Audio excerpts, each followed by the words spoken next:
Our next question is from Doug Benson for Northview Rising. Good evening, everyone. Doug Benson for Northview Rising, a neighborhood group here in the northeast part of the town. My family and I moved here in 1980 when I took a job in the Department of Modern Languages at K-State. We purchased a home in the Dix edition of Northview at the recommendation of our realtor because we got more house for the money, quiet neighborhood, high basement ceilings, and we have loved living here. We have great neighbors, rich diversity, lots of trees, and children everywhere. We were not aware, we had no awareness that 13 years later, we would be out of our house for a month, would lose many of our possessions, including our furnace, and would end up paying thousands of dollars to rebuild our basement for extended family use despite some help from FEMA. The threat of flooding came again in 2019. This time it was controlled by the Corps of Engineers at Tuttle Creek Dam, but we had to evacuate for 2 weeks and wait for months with bated breath for waters to subside. The county did not initiate a flood planning meeting in Northview, even though it was the most affected area, so we had to request one, but when we asked, you came. 4 months later, we learned the after effects of the Big Blue River backup 4 blocks from our house. Mold everywhere in the basement for the first time in 40 years. Over $20,000 for mold mitigation, wall repair, and partial rebuild of the basement, and no information from the city or county about mold. Since the water never touched our house, we got no help from FEMA, nor the insurance company. It's not just us. A number of our Dix Edition neighbors are fighting mold mitigation to this day, and foundations are crumbling all over Northview due to the high water table.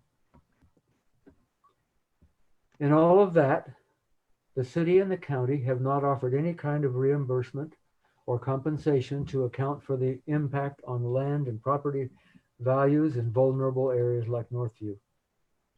There does not appear to be a recognition of this disparity in how the city's long-term flood risk and management strategies unfairly impact community members living on the other side of the levee.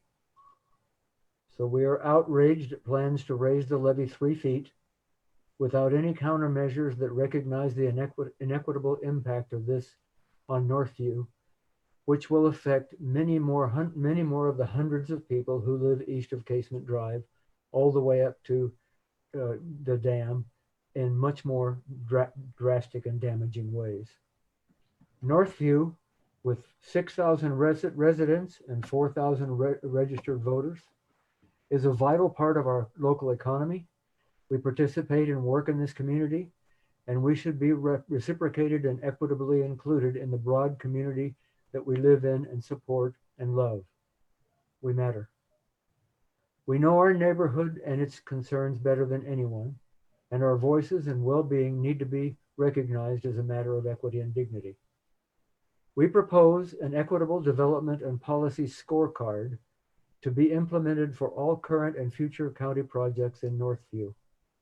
Our community will score proposed developments, policies, and projects in collaboration with the city, the county, and developers to ensure that they align with community priorities, values, and goals. Will you be a champion for equity in Northview and by extension in Riley County by implementing, using, and adhering to a community-driven equitable development and policy scorecard for all current and future county development projects and policies? Ms. Fang. Doug, I am so grateful for you and organizations like Northview Rising that are organizing and fighting for equity in our community and in our neighborhoods.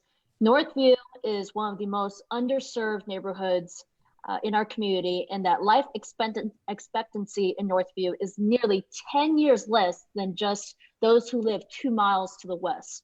That's appalling to me. So to answer your question, yes, and I look forward to working alongside you and making that happen. What I and many others have come to understand about our community is that it is largely shaped by those with power to benefit those in power. If the people in power were the ones who experience homelessness, food insecurity, lack of healthcare, no transportation, and job insecurity, I think it's safe to say our community will look a lot different. In terms of development, the people at the table are generally big developers who are looking to make a profit, which does not always result in projects that meet our community's real needs. In fact, when I look around today, it's rarely the case.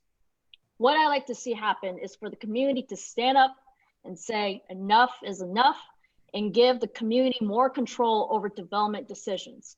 And that's what excites me about the Equitable Development and Policy Scorecard and why I support it.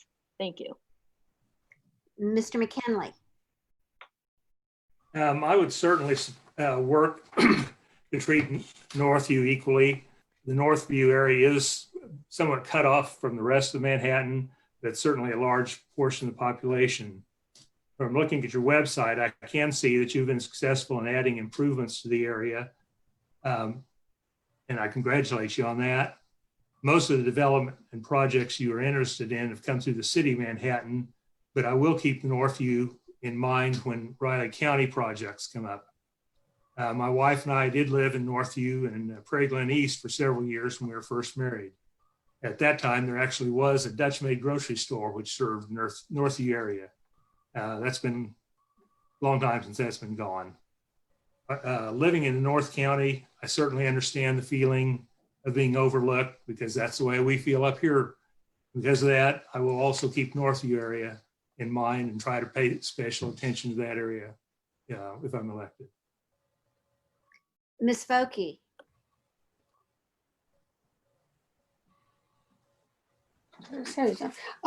Yes, Northview is a great location. It's very underserved, and we see that in our food distribution program.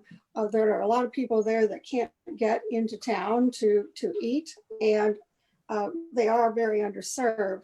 One of the problems was that in the city years ago, that the developers were able to get communities established with no regard to the floodplain.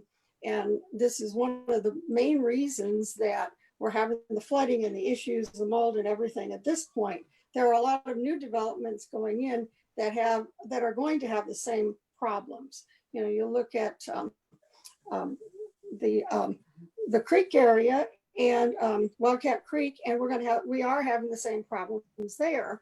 The county, unfortunately, has no building codes, which I think is one issue we need to really attack. So we have building codes in place to prevent development in areas that are at high risk.